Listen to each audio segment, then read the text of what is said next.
Well, good morning. Really happy to see everybody here. I think we have a really interesting day, and I think we're going to learn a lot, and I hope this afternoon that we'll pull a lot of what we hear this morning together to bring us to a made-in-Ontario solution that will be useful as we move forwards in prevention of MSDs. My name's Richard Wells. I'm a director for my sins of the Center Research Expertise for the Prevention of Musculoskeletal Disorders. And we've organized this forum today to educate ourselves and also to explore some of the possibilities around prevention of MSDs.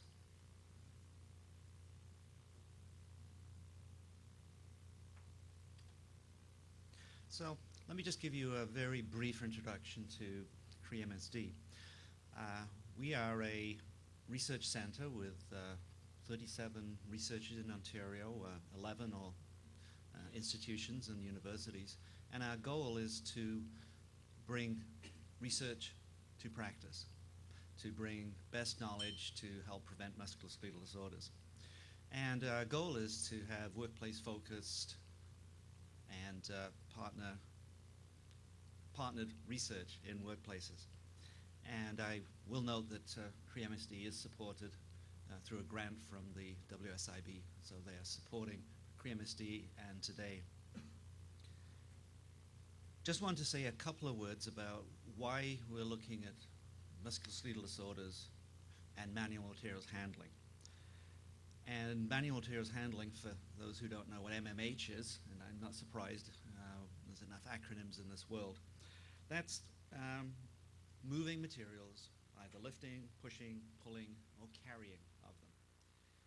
And the reason that we're talking about that today is that low back pain, which is related to manual materials handling, is our number one cost and disability.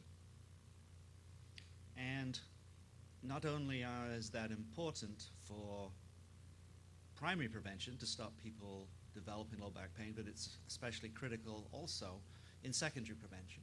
So if you lift heavy loads over long periods of time at high rates, you're very much more likely to develop low back pain, and you will find it much harder to return to that job as well. And in a sense, you might be asking yourself, why manual materials handling particularly? And the reason being that it's everywhere, in every sector, and it's very, very common. And lastly, when we talk about musculoskeletal disorders and their prevention, it's a very big issue. And if we start talking about prevention of musculoskeletal disorders in general, sometimes we get overwhelmed. And so the reason for focusing on manual materials handling, not only for the reasons I gave you, was so that we can bite off something manageable, so we don't get, I won't say distracted, but so that we can focus on that. And much of what we'll talk about is relevant for other MSDs, but talking about manual materials handling is a way of focusing our attention, and it is, as I say, a really critical part of the prevention of musculoskeletal disorders. So that's why we're here. We're here to move Ontario ahead in prevention of musculoskeletal disorders related to manual materials handling. And what I'd like to do first is actually to present our first speaker. And our first speaker is Sophie Dennis. And Sophie is the Assistant Deputy Minister of the Operations Division with the Ministry of Labour. And she's been that since 2007. And Sophie has a career with the ministry of more than 31 years, so she's well acquainted with these issues. And so she began with the MOL as an industrial inspector, so I guess you've been there in the trenches, so to speak. And so then she's moved on to a number of positions, including regional manager and industrial provincial coordinator. So we're very happy to have Sophie introduce Day to get us on our way in terms of prevention of musculoskeletal disorders for manual materials handling. So just introduce Sophia here, and thank you for helping us and joining us, Sophie. Thank you.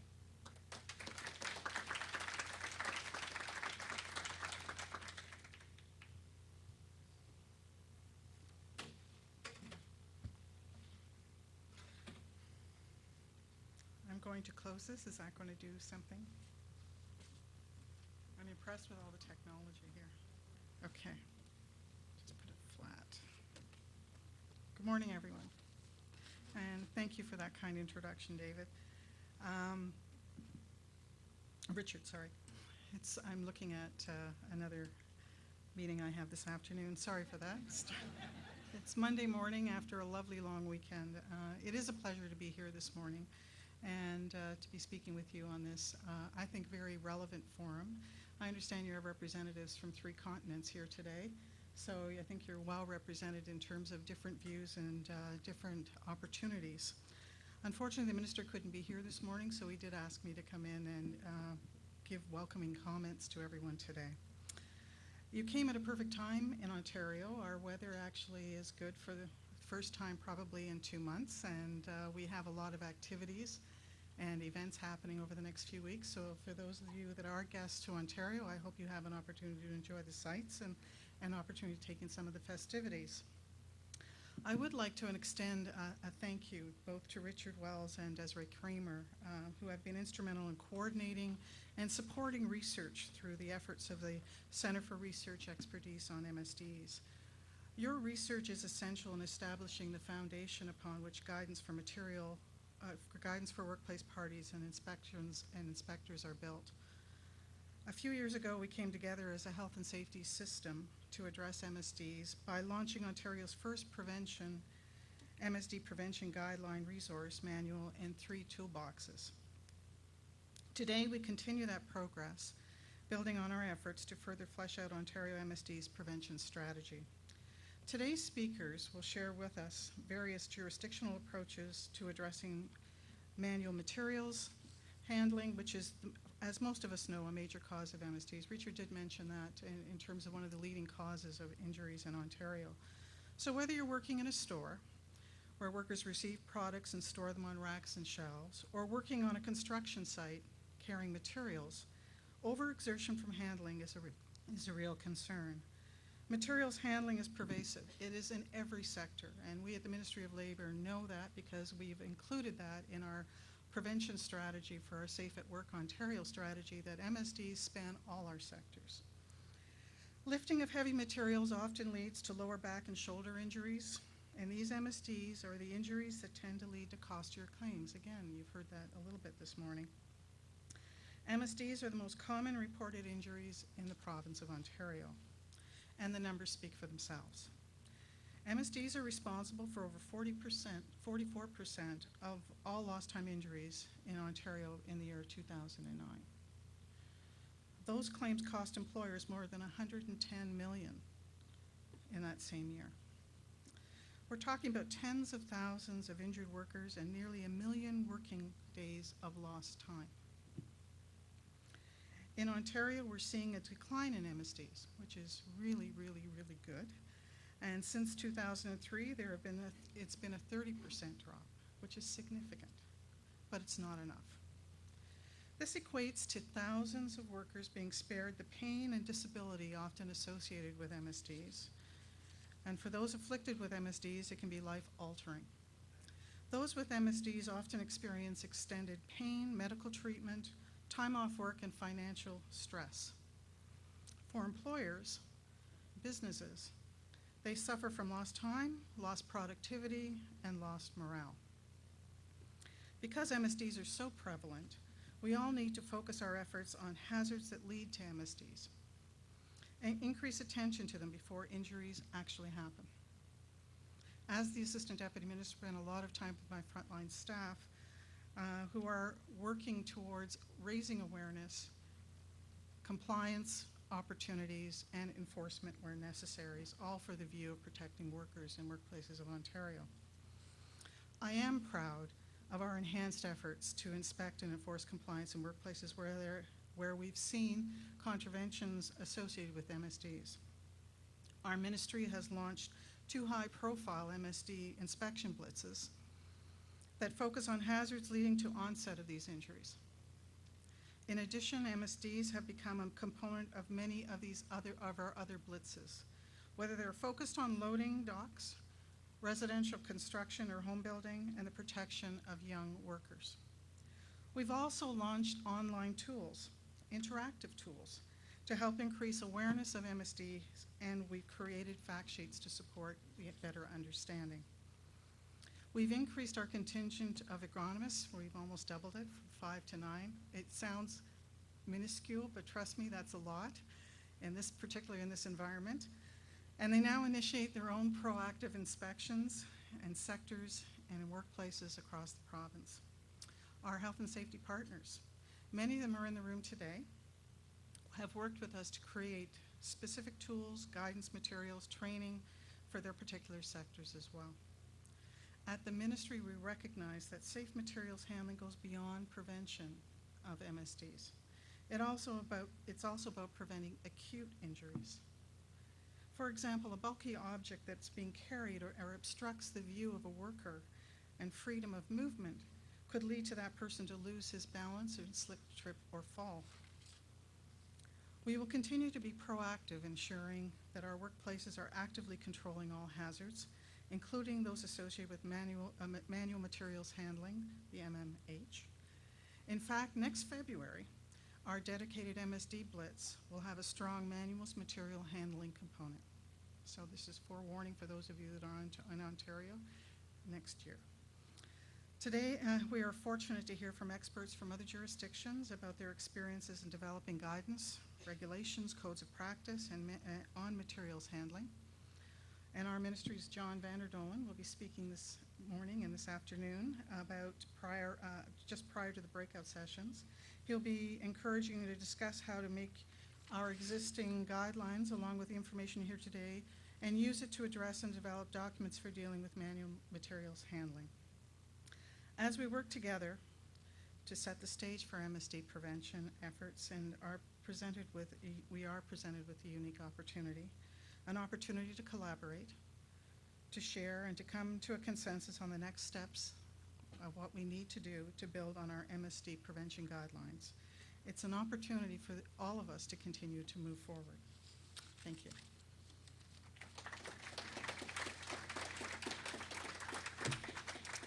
I do have time for just a few questions. I can speak only about the Ontario experience, but if you have any questions about where we're headed or issues and specifics, I do have an opportunity for a few minutes to answer any questions. How many of you have been on our website? Great. Oh, this is so good. This is so good. And how many of you have actually, my staff excluded. You skew the numbers. So how many of you actually used our tools? Oh, that's cool. I like that. All right, so we are looking for opportunities, obviously, to improve and to make the tools even more relevant, because a tool is only as good as its use, and if you don't find it useful, we need to know that. We do spend a lot of time thinking and feeding back on comments that are made to the ministry, and particularly our stakeholder consultations that we have on an annual basis. But this is an opportunity today as well, because there's lots of us in the room from the ministry, that if you have any issues or concerns or great ideas on how we could make it better and more relevant to you, we're there. We like to hear it, and it's all about continuous improvement for us, because we really do want to continue I think, an amazing track record of reducing lost time injuries around MSDs, but more importantly, we want to be ahead of the game. We want to be there before an injury occurs with some better knowledge and better tools in the workplace. So I know there's a real mix in the room, so I'm sure the engaged dialogue for the rest of the day will be that, and you'll have lots of opportunity to feed into where we could be going in the province of Ontario. So with that, I'll throw it open one more time, but if no one has any questions, yes? Could you please use the microphones so that we can follow along?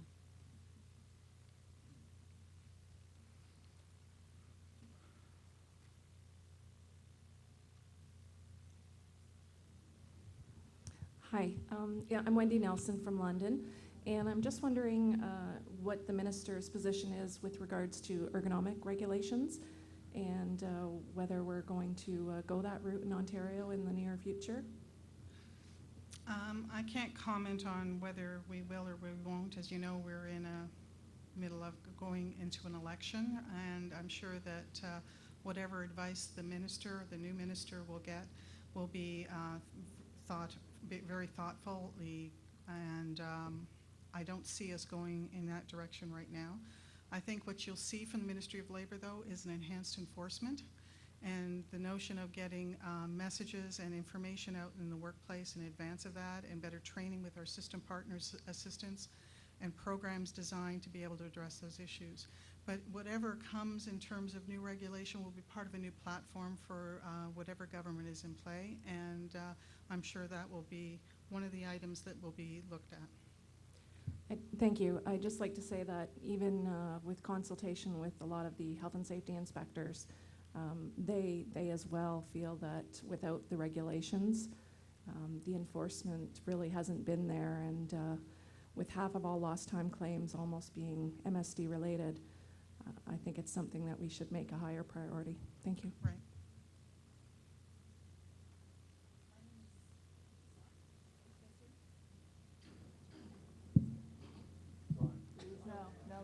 Hi. It's not ergonomically correct if you look at the way she's trying to speak into that I'm okay. microphone. My name is Maria Vomero, and I'm with Tormont Cat.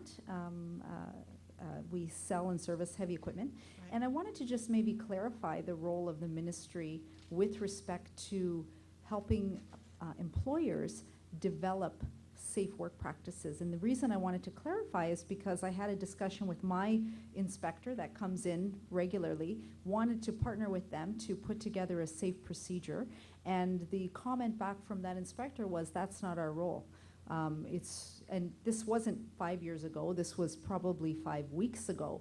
So I'm wondering if the role of the ministry is changing, and as employers, maybe going through our local inspector wasn't the right avenue. What is the right avenue for us to engage that part of the Ontario kind of support system to help to develop procedures? Right. So being the Ministry of Labour, our staff are enforcers. Let's be clear that we have an obligation. It is our job to enforce the Occupational Health and Safety Act. We're also there at every interaction with workplaces. We like to think that we are providing knowledge and support as well. So one of the first things that officers will do is to determine, is that workplace minimally compliant? You know, in other words, stabilize the workplace around what the minimum requirements are around specific hazards. If it's about continuing that journey of better and improved health and safety programs and policies, it really is more the purview of the health and safety associations. That is their role. They're there to provide that ongoing support. You can appreciate there's a finite number of resources in the field for enforcement and compliance, and we do everything from inspections, we investigate complaints, we do fatality investigations. When you have a finite resource, you need to dedicate it to that. But that's not to say that our staff don't have a role in terms of advancing and helping workplaces understand what they need to do. And part of that is sharing knowledge of the system, of where they can go to get help, because the officer is the one that determines compliance or not, right? So they have to be able to communicate that and explain that, but they're not there to help you build your system. They're helping you to identify areas that need improvement or better attention. But we are there to be helpful. But I have to be clear, might be an expectation out there that we're not going to be enforcers. We will be enforcers. But part of enforcement is raising the knowledge in workplaces about what needs to be done. And I think where the system can continue to work, and certainly it was one of the recommendations out of the Tony Dean panel, is that there be better understanding and coordination of what all the resources are in the system. And that includes education resources, it includes technical resources, and it includes, frankly, a compliance resource, because that is what we do. But our officers will be geared and given more information about how the system can help workplaces. And then I use the analogy of passing a baton. At some point, the patient is stabilized, you need to move on to the next one, and you pass the baton to someone who can continue on with the care of that workplace. Any other questions? Thank you, Richard.